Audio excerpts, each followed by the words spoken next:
Bonsoir tout le monde. Je sais bien que c'est toujours un peu difficile les conférences à la fin de l'année avec les dernières critiques, tout ça. Donc on va peut-être récupérer encore des petits bouts d'ateliers qui vont descendre. Néanmoins, on est très content dans la série montée par Pierre Albert d'accueillir aujourd'hui Dries Rodet, qui est un architecte originellement belge basé en Suisse, qui a plusieurs expériences comme ça d'architecture et d'enseignement avec Metz, dans le bureau Metz à Bruxelles, qui est une agence de paysage que je vous encourage à regarder, avec comment il s'appelle encore, Pascal Flammer, qui est un architecte suisse, aussi intéressant pour le très peu de construction qu'il a pu mener.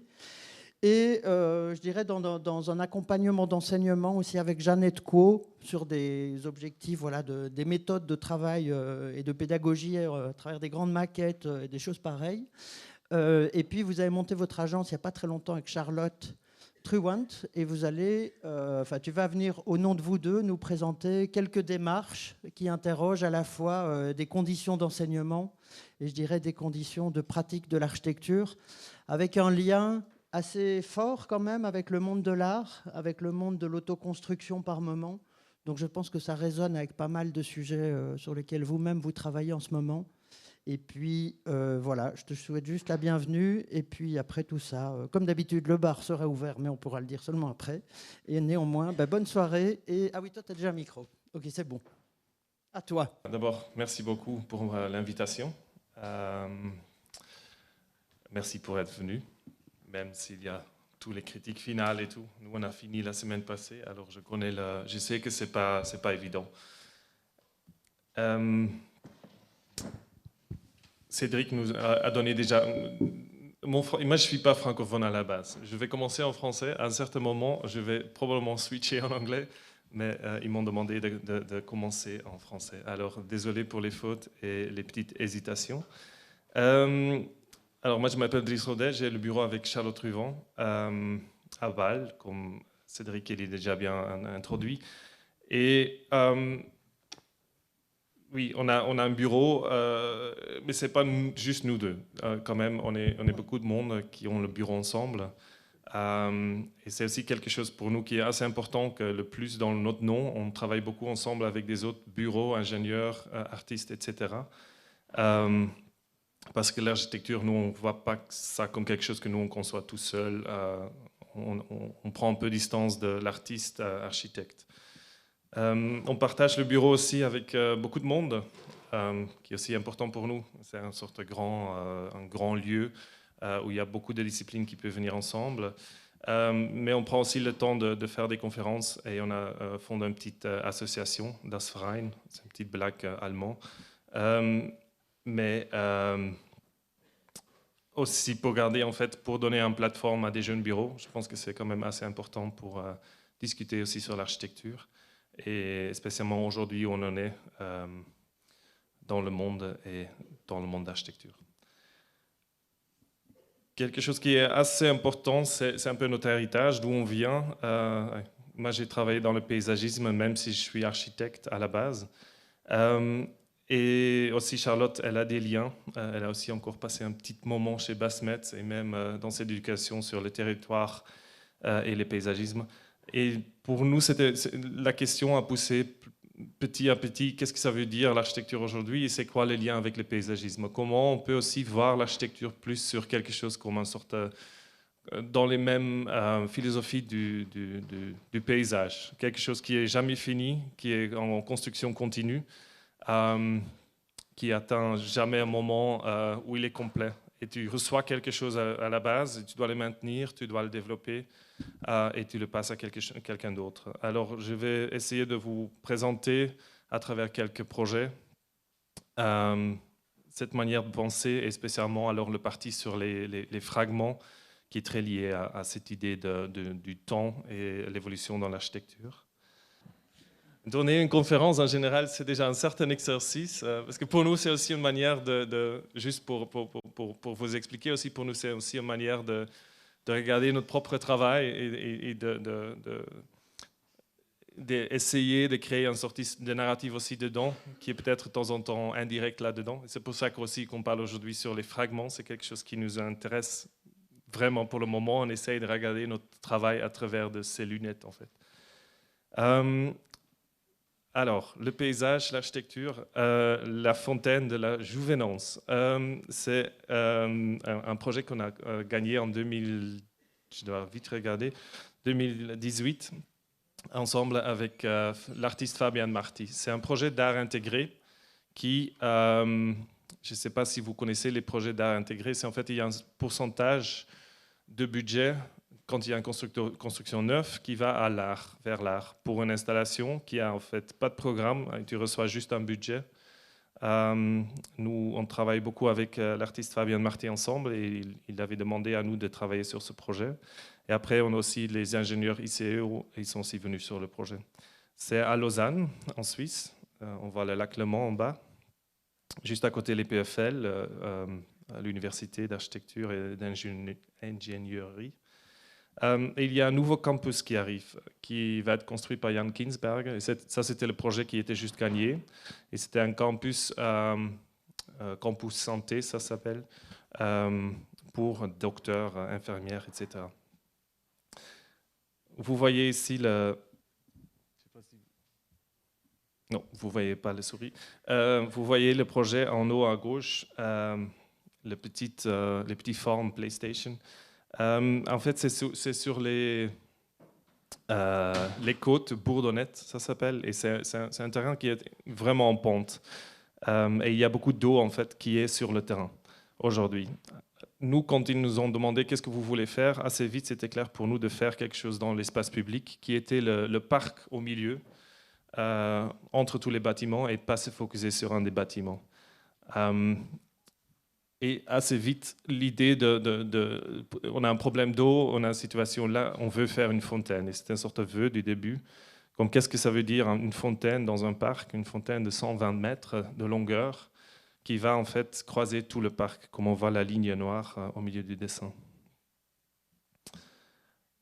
Une fontaine qui est plutôt pensée comme les fontaines de la Renaissance. Alors, ce n'est pas juste une fontaine de plaisance, mais c'est aussi une fontaine productive, qui va récupérer tout l'eau de pluie, comme on voit ici à Villa Barbaro de Palladio, qui va récupérer dans un réservoir tout l'eau et qui va les passer par la cuisine pour finir dans les fontaines et après dans les champs. Alors comment nous, on peut, avec notre fontaine, récupérer tout l'eau de ce terrain pour avoir aucun d'eau du robinet en fait, dans la fontaine. Je vais switcher quand même parce que c'est l'exercice, je pense que je suis venu au bout de l'exercice. This is a project that was quite important for us in all of this was a fountain by Merit Oppenheim, a Swiss artist in Bern.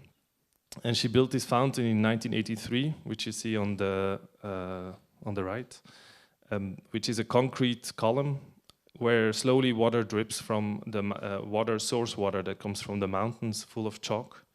And that slowly sedimentates on the fountain, which becomes like an inverted grotto over time. Like slowly it grows on it until the seeds from the mountains blow on it and there starts to grow trees on top of it.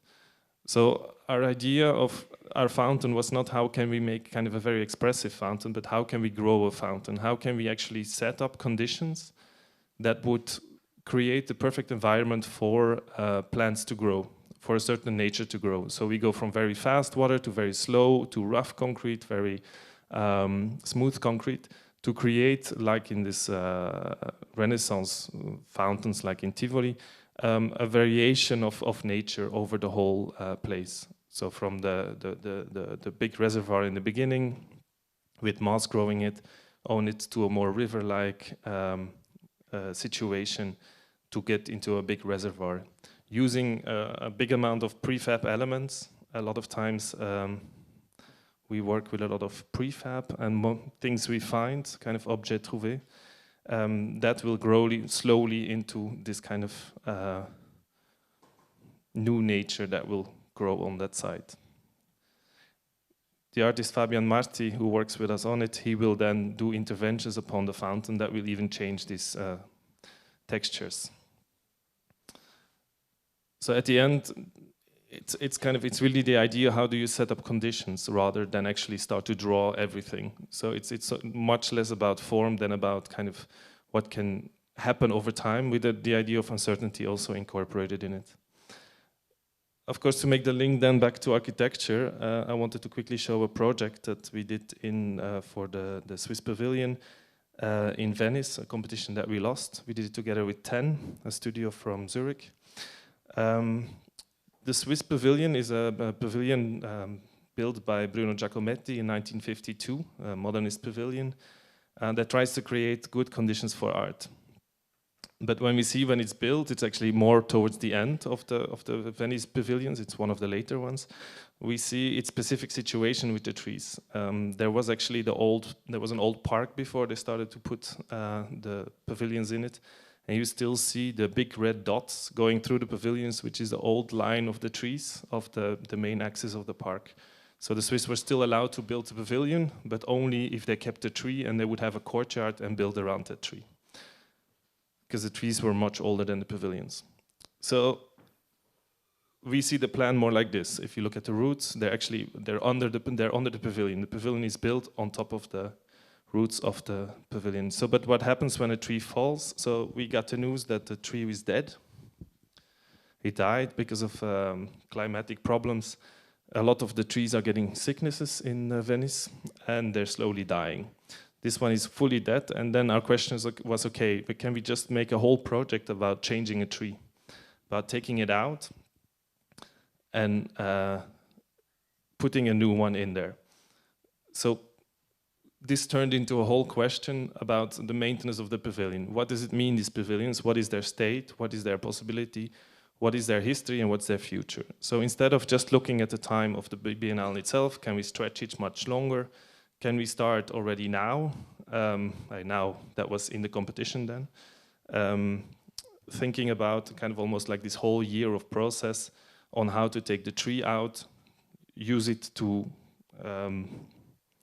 maybe it's more clear on this video. So we would cut off the tree, we would use it as a fortification for the wall to dig out the roots. At the same time, we would inside do a test for the new trees to see what grows now, what is this climate change for the pavilion, while we are actually sanding down the walls of the pavilion, revealing layers of before in this kind of patterns you see on the top, and plastering it and painting it fully new, so art would have the full new pavilion. So it became this whole question of like time within it. And as soon as you start talking about time within architecture, the fixed form kind of disappears, because you cannot anymore have one final form. And then we come to the part of the fragments, which was a bit the question for us. So what does it mean then to kind of build within time and actually build with more fragments that are more linked to the totality? They're linked to their different realities rather than to one final form. Instead of kind of the typical idea of the whole is more than the parts, can we see it the other way around? Can the parts actually have more? Are they richer than the totality in itself? For a first project, I wanted to show what I'm trying to do now is to construct for ourselves also this kind of narrative, together with you. So this is the first project that I wanted to show. It's a renovation we did in Bâle. Like you see in the dates, it was a house that was built in 1962, renovated in 1985, and we started in 2020 with the renovation of the parts. So there was actually of our parts. So there was actually a base, and the top floor was added later on. So already the house in itself was kind of a weird mix of different time periods, with a staircase that didn't work, with a room organization that would have way too much bedrooms and no living room. So through its own history, it accumulated a lot of illogical organization, let's say. So we had to do a certain amount of operations, because the clients, they wanted to have a big living room, they wanted to have a certain amount of quality in the house that it didn't have today. For this, we changed the structure. We took out the structure and built in a huge beam. We built in a new staircase that connected everything. that suddenly met this beam. We added another column for structural reasons, and we had to change the heating in the whole house because it was air heating. So it was an old system with ducts that would just blow in air, which wasn't functioning at all anymore. So instead of trying to build kind of a very coherent whole, we kind of dealt with all those issues and let them kind of, we called it strange encounter, let them meet each other around the staircase. A big radiator of 3 meters long would form a handrail, would hang onto the structure would hang onto the stairs would position itself weirdly in the space, becoming an accumulation of different fragments within the house, not touching anything of the walls, concentrating everything within this center. So here you see walking down from the top staircase along the new radiator, which separates at the same time also the guest part in the back.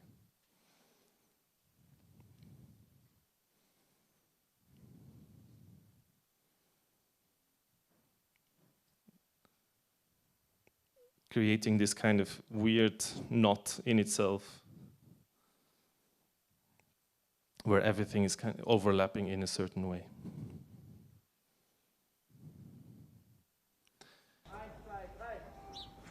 Something that came back in a project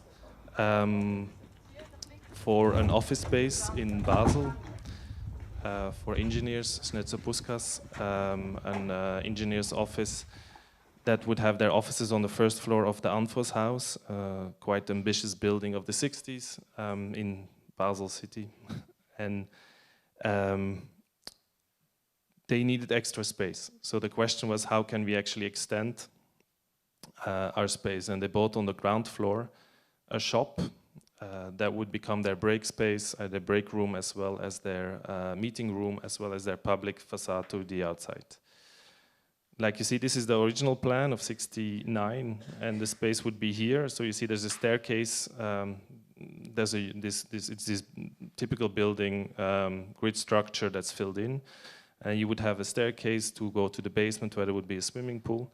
But then, if you see the plan today, like they bought it, it's kind of a leftover fragment of what it used to be. Kind of it kept on being changed over time.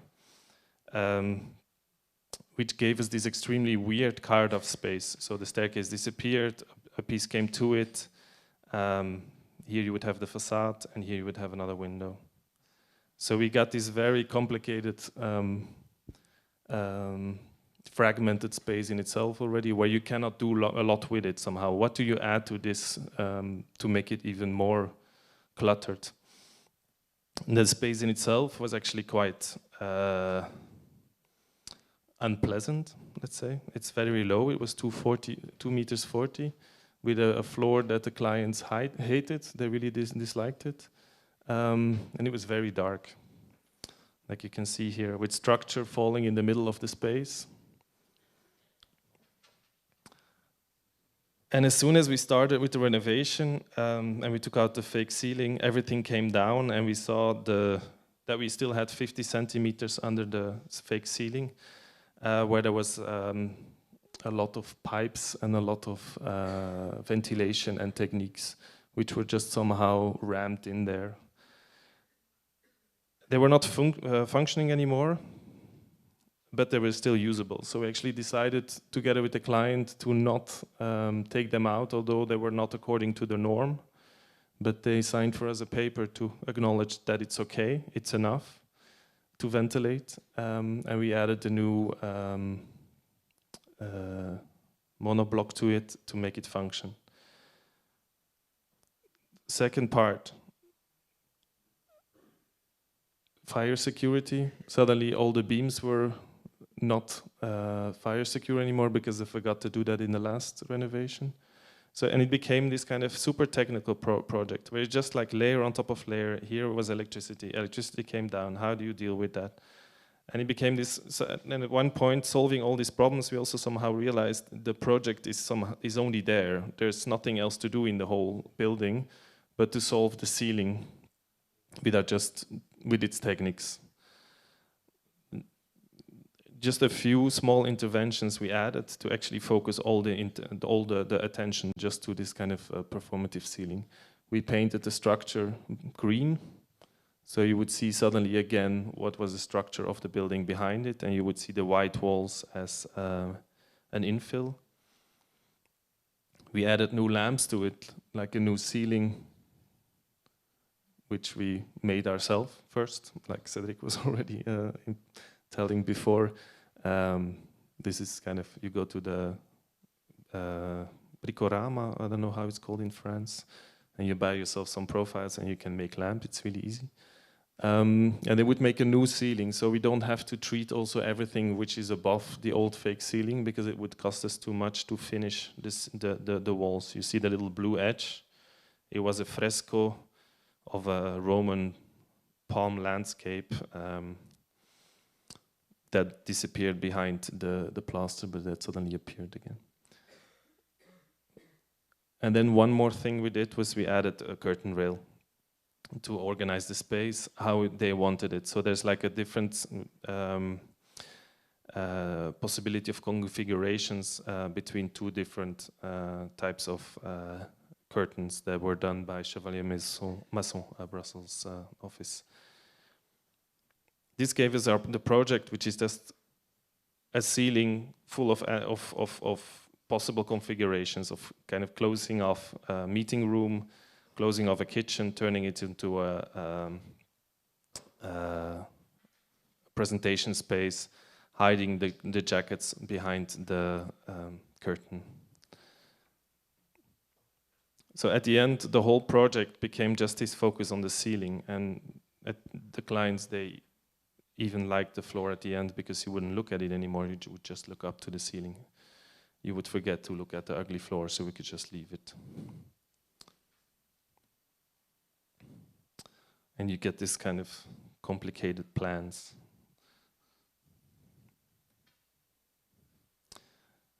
The space is very hard to photograph. We have a lot of problems taking images of it, because it's also constantly shifting. It doesn't have a fixed form anymore, so it's impossible to see it. You have to go and see it. You can only show fragments of this totality somehow.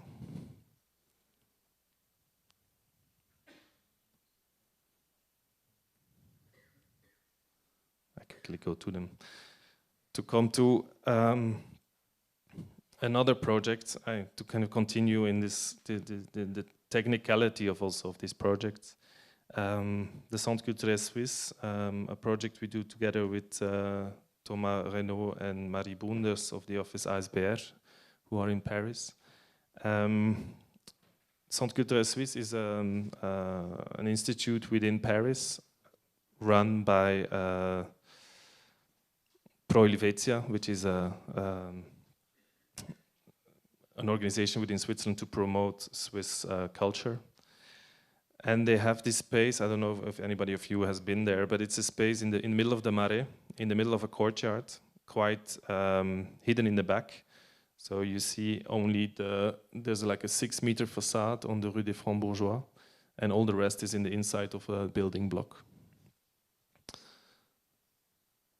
Here you see the front facade, which used to be the bookshop and not even the entry to the Centre Culturel Suisse. And through a small impasse on the side, you would actually have the entry to the Centre Culturel Suisse, like you see it here.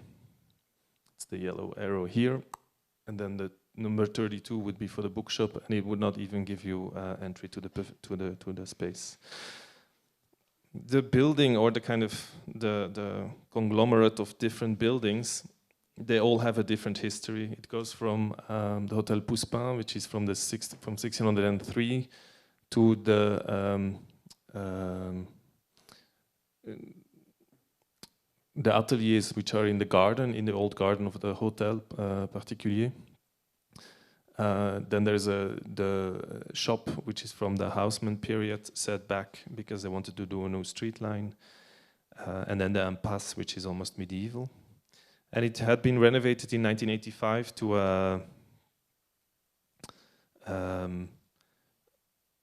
the Centre Culturel Suisse, which is a theater space, two exhibition spaces, offices, and the bookshop.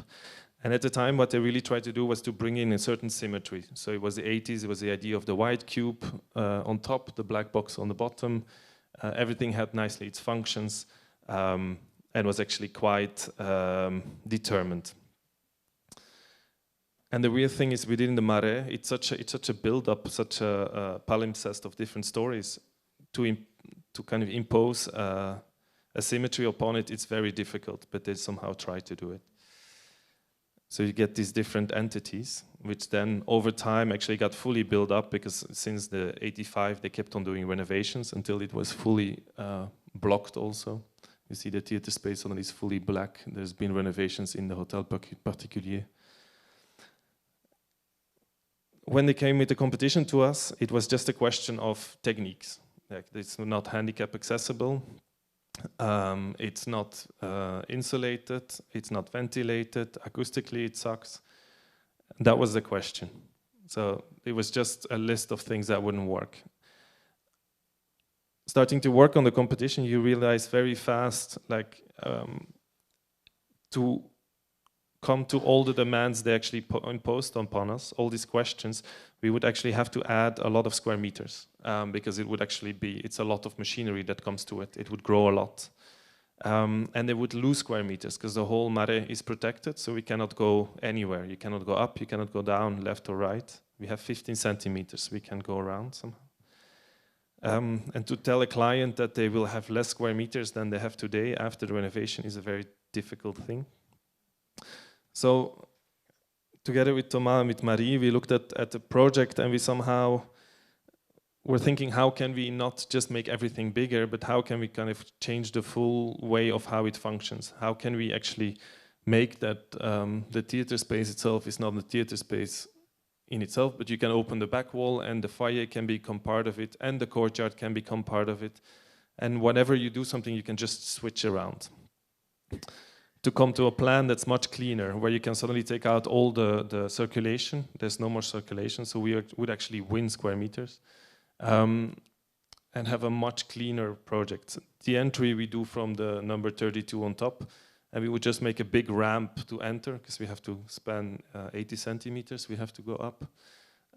So also there's no machinery added for handicap, etc. Everything is PMR, sorry, in France. Everything is just accessible for everybody without having any special side entry, which is not so logical within situations like the Marais, because it's extremely constrained. So instead of actually focusing on the spaces itself, we say we focus on the thresholds, les seuils, between the different spaces. So it doesn't become about, we don't talk about spaces, we just talk about these machineries between them. So you have the blue skyfold. I can walk up there, huh? It's maybe easier. So you have the blue skyfold, which actually is can open the foyer to the theater space. You have the big windows opening up to the courtyard, and then you come into the Hotel Pouspin, which gives you access to the bookshop. To just walk you quickly through it, the bookshop becomes the entry. We enter into the Hotel Particulier, where even the wall of that will separate the offices of the exhibition space above it. So the wall that would be here, everything is built so it can actually be taken out. So everything is planned with the possibility of taking out instead of adding over time. We reveal all the old windows, which over time got blocked. So it suddenly opens up fully the views to the different courtyards, and it's more a project almost of kind of taking away rather than adding. So suddenly you would get back these bigger spaces. To come to the courtyard, where the courtyard becomes a garden again, we opened up the, because it was never a courtyard, it used to be always the garden, they just turned it into the courtyard in the 80s as kind of a pastiche of a courtyard. But we'll open all the joints and grass will grow through it. And water can go through the soil again. The bar becomes, you see the window in the back, this becomes the bar. So you can, it will also actually, like here you have in your situation, the outside is part of the bar.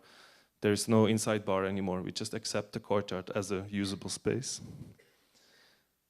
And then you come into the foyer that you see here, with the staircase going to the first floor and the big windows that would open up. The whole project is then, rather than focusing on form, we focused on how can we turn it technically into a super flexible box.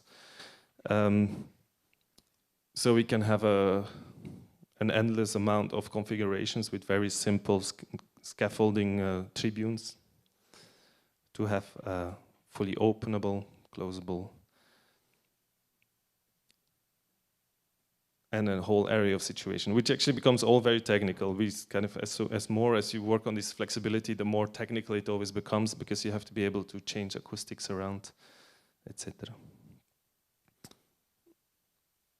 This is where we are, not anymore today, a while ago, but and it changes completely the space. Suddenly it's double as big, although all the spaces have the same dimensions as before.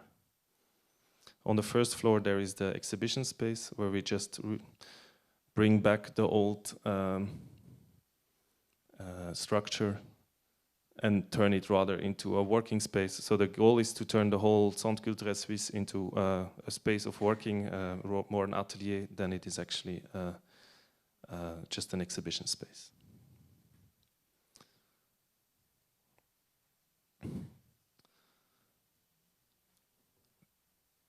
A last project, and then I still wanted to say something very short about what we're doing also in teaching and around there. But that kind of comes back to the whole idea of the fragments. I cut a bit, a few slides, but it was for a competition in Basel, the Basel Pavilion during Architectuurwoche. The Architecture Week was 2022, the competition, the Architecture Week was 2022, 21-22. And it was for a site outside of Basel, Dreispitz, an old former industrial area. And the whole competition started with the idea of reuse. So there was a huge catalog of materials you would get. Like you see this on the website, you can still find the website online, organized by Circular. And they gave you a full list with kind of 3D of each beam, of everything. So you could almost kind of compose your full building together digitally. The goal was build a pavilion for the Architectuurwoche with those materials. But what we found more interesting was to also go on the site and actually see that on the site themselves there was actually already quite a lot of material present. There were flowers that have grown over the time because the rail tracks weren't used anymore. There is the structure of the rail track still. There's a lot of the stones. So our proposal was actually to instead of making a pavilion, can we not make a park? Can we not continue with what's there today? You see, in the legend, we kind of map all the plants that are there and we can add to it. And we start just leaking water through the whole site. Using the water from the roofs, moving stones around to create a small lake. There's a big reservoir that would recuperate the water. So the idea is just to make, to bring water to the site to create a whole new nature on that rail tracks, because they wanted to. There was a competition for a master plan to change the whole area and to build a new university on it, taking everything away. So our idea was, can we not sneak through the project our own ambitions in here and build something they cannot take away anymore? If you build a park, it's very hard to take it away afterwards once it's used. So together with our engineer, we still had to build a few of infrastructures on it. So we built a series of fragments with the materials we got. This is Neven Kostik, who developed with us the project. And the idea was, how can we make a beam out of beams? So I'm not going to get into detail, but it basically inverted everything, because you have to do it on tension, you cannot do it on pressure anymore, which makes that you have to go and attach to the existing buildings. So on top you see the blue lines, they make the red beam connecting to other buildings and actually span it between the existing structures. On top of that one, we dropped a roof, very similar to the parking building in the back, and it feels almost like it blew away their roof and fell upon our beam as a covered area. And then a series of smaller elements that would come to it that were all replaceable and changeable in themselves. So you would get a configuration of different spaces that slowly over time would evolve into a park, leaving different possibilities to actually take over the structures, from the CrossFit that was already happening on the site to a park to a nightclub, because it's the best area to make a lot of noise because nobody lives there. We lost it. We lose a lot. But we got a commission out of it, because in the beginning of the whole project, we actually proposed them to do just performances, to just have people coming on the site and taking over the site in time. They liked that idea, so they came to us and with Architekturwoche, and they said, why don't you do something like that in the city during that week? Doing interventions, but nothing is built, nothing stays, everything goes again. But you have carte blanche, you have complete freedom. So, like you already see in our work, we're quite fascinated with water and water within the city. And Basel is a city along the Rhine, and it's very present. You see it where the Rhine is bending. That's where Basel is. But Basel is more than the Rhine, but it's also, the Rhine is more than just itself. It also is all its tributaries and all the water that comes in it. So we wanted to see within Basel, can we not kind of look a bit deeper into what water meant for the city, and how can we even bring it back within the city? So looking at the map, we found a series of rivers that exist but are not visible. There's the Bachgrabe, which is above ground. No, it's underground, sorry. The Sint-Albansteig, which is a very romantic river, but tourist destination, but it used to be a very industrial area. And then the Rienteig, which used to run straight through the city. And looking at those, mapping them out, we found a lot of different stories linked to them, to those three rivers. We walked them through the city, and we found a lot of places that suddenly made a lot of sense. Little streets that would just have had back sides because they used to be a river. Remnants in the city of infrastructure.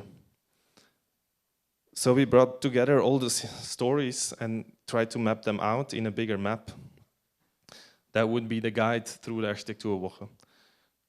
Linking all those stories, all those narrative within kind of a fictional stories that would bring together the past, the present, but would also project a certain future by kind of focusing on topics within each river, bringing them back in the perception of the people and in kind of the way you talk about it. So we did 3 different mornings, walked those lines, traced them back into the city, bringing back the rivers, suddenly appearing within the city, which you could walk down. We flooded one of the points where the river would split up. That is today just Messeplatz, which is one of the les foires. How do you call this? This Messe building. It's like where the Art Basel is happening, for example. It's a very commercial area. But by just flipping their river, letting it run outside of its bedding, flooding the whole square, bringing a whole new activity to the square.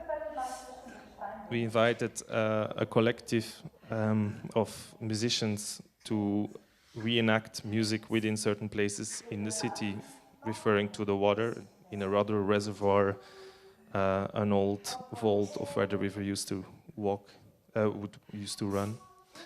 And we invited a collective, Hotel Regina, to heat up fountains within the city, where people would again bathe in the city and actually participate again, go into contact again with the water where the fountains were initially used for. So the goal was to bring through kind of this narrative, bring through this kind of talking about the elements, bringing them back to the present, and that people also start to understand, here's a river running, here should we actually think also within urban planning about this river that still runs here? It's still there. It's not gone anywhere. And in this way, slowly change the reality by talking about it. This is something that we also do within the teaching. So now I come just quickly to the teaching part. It's something we also look at with our students. Looking to areas within like how to abort it. I never explained the teaching to anybody yet, huh? So this is another exercise. So we work further with the cyclical tales. I think it's this idea of kind of time within architecture, and how can we also teach that to students? How can we kind of talk about that within the atelier and use the atelier to develop these topics further? So there's two. This was our fall semester last year and spring semester this year. First one was increasing the leak, with the idea of somehow how our space is too hermetic today. When it comes to water, how can a leak provoke an opportunity for something to happen? How can something going wrong, a glitch in the infrastructure, be somehow a way of thinking differently about certain subjects? And the second one, common fountains, which is about water as a common. I'm not going to get too deep into that, but we look somehow to water in a very broad spectrum, combining fiction as well as technique as well as architecture. Looking at two sides, on the right that's Geneva, the path, and on the left that's the harbor in Basel. Looking at areas that are in strong development, that have a lot of pressure in the future, that will be completely demolished and reconstructed with the idea of building housing and making money. But how can we look at water and these terrains in themselves, not as just an opportunity for the future, but this combination of these different times? How can we read, for example, here in the path, the river, which is underground for the moment, they want to bring it back up above ground, but how can we read all of its possible paths of the future, of the past, its flooding, the public toilets, all as a present at the same time? So together with the students, we work on this kind of time span of different periods of today, in 10 years, in 50 years, in which they actually have to act immediately on the site. They go and they do a performance. They kind of appropriate themselves with this, with the site. For example, here on the left, you see them on the right. Sorry, reenacting the river, where it is celebrating the river. They call it.